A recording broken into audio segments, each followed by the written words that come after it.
चलाटवी गगनचर प्रवाह पावितस्तरे घरेवलम्ब्य लम्बिताम्बुजं कृतं कपालिकां डमट्टमट्टमन्निनादमट्टमर्वयुच्चकार चण्डताण्डवं तनोतु न शिव शिव।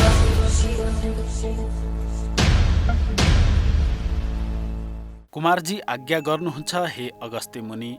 त्यहाँ उपरान्त एक दिन श्री महादेवले चित्त सङ्गाली हेर्दा सतीदेवीको शरीर आफूसित रहेनछ भन्ने थाहा पाउनुभयो र अब कसो गरौँ कहाँ जाउँ भनी भर्सक चित्तलाई धैर्य दिई अब तपस्या गर्न उत्तरापन्त जान्छु भनी जान लाग्नु भएको थियो। चित्त दृढ हुन नसकी घुमिरहँदा उत्तरतिर जानुभएको र दक्षिणतिरको बाटो लाग्नु भएछ र जाँदा जाँदा कर्नाटक नगरको नजिक पुग्नुभयो। त्यहाँ एक ब्रह्मपुर गाउँ थियो। त्यहाँ बसेका ऋषिहरू गंगा स्नान गर्न भनी गएका थिए। श्री महादेव त्यतैबाट जानुभएको ऋषि पत्नीहरूले देखे र एउटीले अर्कीसित भनिन्, हे ऋषि पत्नी हो, ती गएका महादेव हुन्। हेर, सतीदेवी मर्नाले बहुला जस्ता भई यसरी हिँडेका छन्। हाम्रा ऋषिहरू एक भक्त रहनाले दुर्लभ छन्।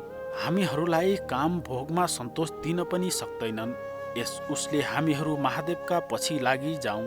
त्यो सुनि 100 ऋषि पत्नीहरू महादेवका पछि लागि गए। त्यसपछि गंगा स्नान गर्न गएका ऋषिहरूले त्यो कुरा थाहा पाई खोज गर्दै जाँदा केही पर बाटामा फेला पारे। हे महादेव, तिमीले हाम्रा स्त्रीहरूलाई किन हरण गरी ल्यायौ भनी कड्किए।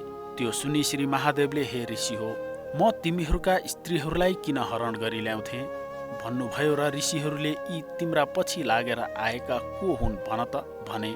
श्री महादेवले फर्की हेर्दा ऋषि पत्नीहरूलाई देखि यिनीहरूलाई मैले त ल्याएको होइन, किन आएछन् भन्नुभयो। तब ऋषिहरूले, हे महादेव, तिम्रो लिङ्ग देखेर हामीहरूका स्त्री पछि लागि आएका हुन्। अब तिम्रो त्यो लिङ्ग पतन होस् भनी श्राप दिए।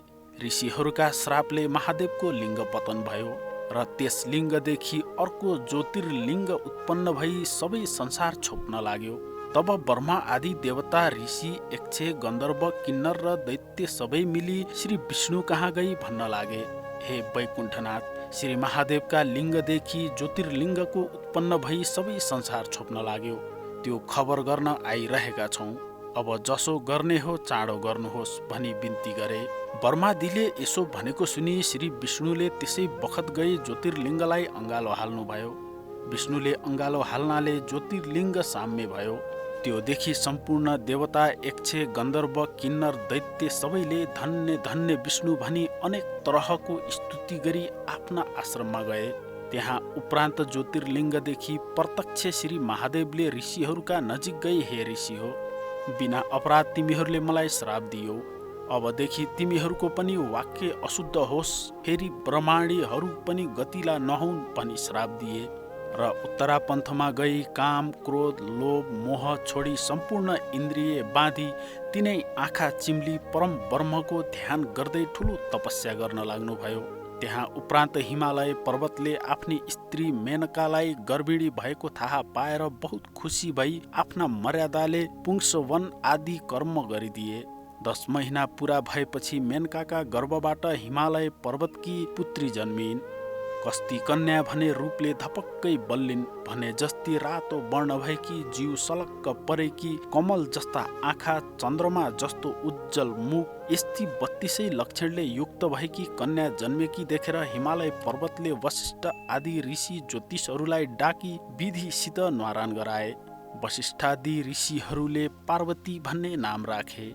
ती ब्राह्मण र ऋषिहरूलाई हिमालयले पनि मणि, माणिक्य, नाना रत्न, सुवर्ण, दक्षिणादि भोजन गराए। ऋषि ज्योतिषहरूले भोजन गरिसकी हिमालय पर्वतसित भने, हे हिमालय, तिमी धन्य रहेछौ, किनभने यी बालिकाले श्री महादेव स्वामी पाउने छिन् र चतुर्दश भुवनकी रानी हुने छिन्, सम्पूर्ण दैत्यहरूको संहार गर्ने छिन्। तिम्रो भाव भक्ति देखि हामी पनि कृतज्ञ भयौं। अब आज्ञा पाए आफ्ना आफ्ना आश्रममा जाने थियौं। यस्तो ऋषि ज्योतिषहरूले भनेको सुनि हिमालय पर्वतले खुसी भई साष्टाङ्ग प्रणाम गरी पाल्नुहोस् भनी बिदा दिए र ऋषि र ज्योतिषहरू आफ्ना आफ्ना आश्रममा गए। त्यहाँ उपरान्त बालिका पनि शुक्ल पक्षका चन्द्रमा झैं दिन दिन बढी ठुली भइन्। खेल्दा पनि शिव पूजा गरी खेल्दथिन्, खाँदा पनि शिवलाई चढाई खान्थिन्। यसरी पार्वतीले बाल्य अवस्थादेखि सधैँ शिवकै भक्तिमा चित्त लगाइन्। एक दिन नारद ऋषिले विष्णुसित गई भने, हे वैकुण्ठनाथ, हिमालय पर्वतकी पुत्री पार्वती तपाईँलाई योग्य छिन्। लक्ष्मी भन्दा पनि परम सुन्दरी 32 लक्षणले युक्त भएकी ती कन्यासँग तपाईँ विवाह गर्नुहोस्। नारदका यस्ता वचन सुनि श्री विष्णुले, हे नारद, हिमालयले ती कन्या मलाई दिन्छन् र भन्नुभयो। र नारद ऋषिले, त्यो धन्दा तपाईँलाई किन चाहियो? म गई अहिले ठेगान गरी आउँछु भनी हिमालय पर्वत कहाँ गए। हिमालय पर्वतले नारदलाई देखि सम्मान गरे अनि नारद भन्छन्, हे गिरिराज, तपाईसित केही बिन्ती गर्न आएको छु। तपाईँकी पुत्री पार्वती वैकुण्ठनाथ श्री विष्णुलाई दिनुहोस्। यति नारद मुनिका वचन सुनि हिमालय पर्वतले खुसी भई, हे नारदजी, तपाईँका आज्ञाले मेरी पुत्री उमादेवी मैले श्री विष्णुलाई दिएँ। श्री विष्णुसँग गएर यसो भन्नुहोला भने। यति हिमालय पर्वतले भनेपछि त्यहाँबाट बिदा भई नारद मुनिले वैकुण्ठ गएर हिमालयसित भएका सबै कुरा श्री विष्णुसँग बिन्ती गरे। यदि नारद ऋषिले भनेको सुनि विष्णुले खुसी भएर, हे नारद मुनि, तिमी धन्य रहेछौ, अब आफ्ना आश्रममा जाऊ भनी बिदा दिनुभयो र नारद ऋषि आफ्ना आश्रममा गए। यता हिमालय पर्वतले छोरी कन्यादान दिन भनी सामग्री तयार गरी नारद ऋषिलाई डाकी विष्णु कहाँ पठाए।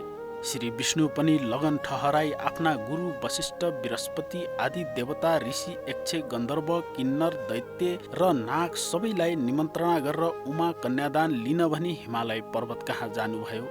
मेनकाले आफ्नी पुत्री पार्वतीलाई हिरा, मोती, मणि, माणिक्य, रङ्गी बिरङ्गीका रत्नले जडी जडाउ गरिकन गहना वस्त्र पहिराई सिँगारी राखेकी थिइन्।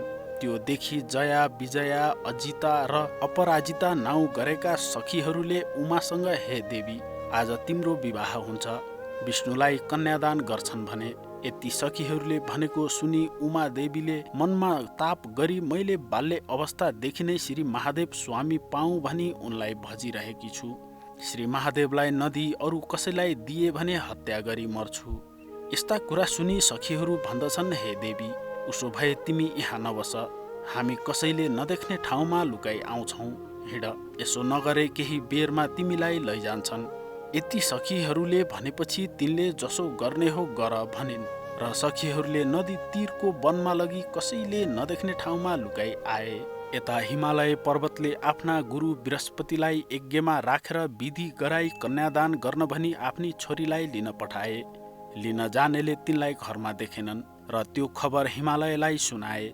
जहाँ तहाँ खोजी गरे तर कहीँ पाउन सकेनन् र हिमालयले चित्त आकुल गरी गुरु बृहस्पतिसँग गई, मैया कहीँ पनि छैनन्, कसो गरौँ भने। यस्तो सुनि बृहस्पति ऋषिले उसो भए यस लगनमा भएन भनी विष्णुसँग बिन्ती गरे र विष्णु आदि सबै देवता आफ्ना आश्रममा फर्किए। उता लुकी राखेकी उमाले आफ्नी सङ्गिनीहरू गएपछि नदीका तीरमा बसी बालुवा ल्याई शिवलिङ्ग बनाई श्री महादेवको आराधना गरी पूजा गर्न लागिन्। त्यस बालुवाको लिङ्गदेखि श्री महादेव प्रत्यक्ष भई आफ्नो स्वरूपको दर्शन दिनुभयो र हे शुभे, मलाई किन आराधना गर्यो भनी आज्ञा गर्नुभयो। तिनले, हे जगदीश्वर, मैले बाल्य अवस्थादेखि नै श्री महादेव स्वामी पाऊँ भनी हजुरलाई भजिरहेकी छु। मेरा पिता हिमालय पर्वतले विष्णुलाई कन्यादान गर्न लाग्दा भागी यहाँ आई लुकिराखेकी छु, रक्षा गर्नुहोस्, मसँग खुसी होई बक्सियोस् भनी बिन्ती गरिन्। श्री महादेव आज्ञा गर्नुहुन्छ, हे देवी, तिम्रा बाबा महतारीले कन्यादान नगरी तिमीलाई मैले स्त्री भन्नु भएन भनी आज्ञा हुँदा फेरि तिनले भनिन्, हे ईश्वर, जसो गर्ने हो मलाई उपदेश गर्नुहोस् भनिन् र शिवजी आज्ञा गर्नुहुन्छ, हे देवी, विष्णु आई तिमीलाई जस्तै उपदेश गर्लान् तिमीले उसै गर्नु। यति शिवजीले आज्ञा गरेको सुनि तिनले हस भनी साष्टाङ्ग प्रणाम गरिन् र शिवजी अन्तर्ध्यान हुनुभयो। त्यहाँ उपरान्त उमा घर गइन् र हिमालय पर्वतले तिनलाई आएको देखि रिसाएर तँ कहाँ गइथिस् भनी सोधिन् र तिनले, हे पिता, केटाकेटीदेखि नै म श्री महादेव स्वामी पाऊँ भनी उनैलाई भजिरहेछु। तपाईँले विष्णुलाई कन्यादान गर्न लाग्नुभयो र लुक्न गएकी थिएँ भनिन्। यति आफ्नी पुत्रीले भनेको सुनि हिमालयले न्वारानका दिन वशिष्ठ आदि ऋषि ज्योतिषले भनेको कुरा सम्झी चुप लागे। अनि पछि उमाले कहिले विष्णु आउलान् भनी श्री महादेव स्वामी पाउनका निमित्त नाना तीर्थ, व्रत, दान, धर्म, जप, तप, यज्ञ गर्न लागिन्। तिनले यसरी भक्ति गरेको देखि विष्णुले शङ्ख चक्र गदा र पद्म लिई गरुड माथि सवार भई तिन कहाँ आई हे देवी, तिमीले नाना तीर्थ व्रत दान धर्म यज्ञ जप तप गरेको देखि म खुसी भएँ, वरदान माग भन्ने आज्ञा भयो। त्यो सुनि तिनले भनिन्, हे परम वर्मा, म अरू के वरदान मागु, श्री महादेव स्वामी पाऊँ यति तिनले भनेको वचन सुनि विष्णु आज्ञा गर्नुहुन्छ, हे गिरिजे, सम्पूर्ण तीर्थ व्रत दान धर्म यज्ञ जप तप भन्दा पनि उत्तम कुरा म भन्दछु। एक चित्त भई सुन, श्री स्वस्थानी परमेश्वरीको व्रत गर। त्यस व्रतका प्रभावले जगदीश्वर महादेव स्वामी पाउली। यति विष्णुले आज्ञा गरेको सुनि गिरिजा फेरि कुन विधि र के हो, समय कुन हो भनी सोद्धा विष्णु भन्दछन्, पौष शुक्ल पूर्णिमाका दिनदेखि व्रत आरम्भ गर्नु। गोडाका नङ काटी शुद्ध भई एक भक्त रही स्नान गरी सधैँ मध्यकालमा महादेवको पूजा गर्नु। महिना दिन पुगेपछि माघ शुक्ल पूर्णिमाका दिन अष्टोत्तर 100 रोटी, अष्टोत्तर 100 अक्षता, अष्टोत्तर 100 बोलीको फूल, अष्टोत्तर 100 कुड्का सुपारी, अष्टोत्तर 100 पान, जात जातका फल फूल तयार गरी आरसीमा ओमकार लेखी गंगा जलले स्नान गराउनु। श्रीखण्ड रक्त चन्दन सिन्दुर फल फूल र वस्त्र पहिराउनु। धूप दीप नौवेद कस्तुरी भेटी चढाउनु। खोडसोपाचारले पूजा गर्नु, जप गर्नु, स्तोत्र पाठ गर्नु, अर्घ दिनु। हे पार्वती, श्री स्वस्थानी परमेश्वरी भनेकी कस्ती हुन् भने वरिपरि 8 पात भएका कमलमा पातै पिच्छे 8 चोटी मातृकाहरूका माझमा बसेकी, 4 हात 3 आँखा भएकी, एक हातमा त्रिशूल, एक हातमा वर र एक हातमा सुन्दर कमल लिएकी, थरी थरीका गहना लगाएकी, सुन भन्दा पनि पहिलो रूपले धपक्कै बलेकी, श्री स्वस्थानी परमेश्वरीलाई ध्यान गरी हे ईश्वरी भनी वरदान माग्नु र प्रसाद झिक्नु। उहाँ पछि उनै अष्टोत्तर 100 मा 8 रोटी, 8 अक्षता, 8 बेली पुष्प, 8 जनै, 8 पान, 8 कुटका सुपारी सगुन समेत आफ्ना पतिलाई दिनु। पति नभए छोरालाई दिनु, छोरा नभए मित छोरालाई दिनु, मित छोरा पनि नभए जुन इच्छाले व्रत गरेको छ त्यो कामना सिद्ध होस् भनी गंगामा लगी बगाउनु। 100 रोटी आफूले फलाहार गर्नु। रातमा जागराम गरी उनै ईश्वरीको महिमा सुन्नु सुनाउनु। हे गिरिजा, श्री स्वस्थानी परमेश्वरीको प्रसाद लिने बेला श्री महादेव तिम्रा सामुन्ने आउनुहुनेछ। तिम्रो भक्ति देखेर म खुसी भएँ, श्री महादेव स्वामी पाए भनी वरदान दिई श्री स्वस्थानी परमेश्वरीको व्रत विधि श्री विष्णुको आज्ञापछि उमादेवीले मनमा आनन्द मानी श्रद्धापूर्वक श्री विष्णुको पूजा गरी प्रणाम गरिन्। अनि श्री विष्णु गरुडमा सवार भई त्यहाँबाट अन्तर्ध्यान भई वैकुण्ठ जानुभयो।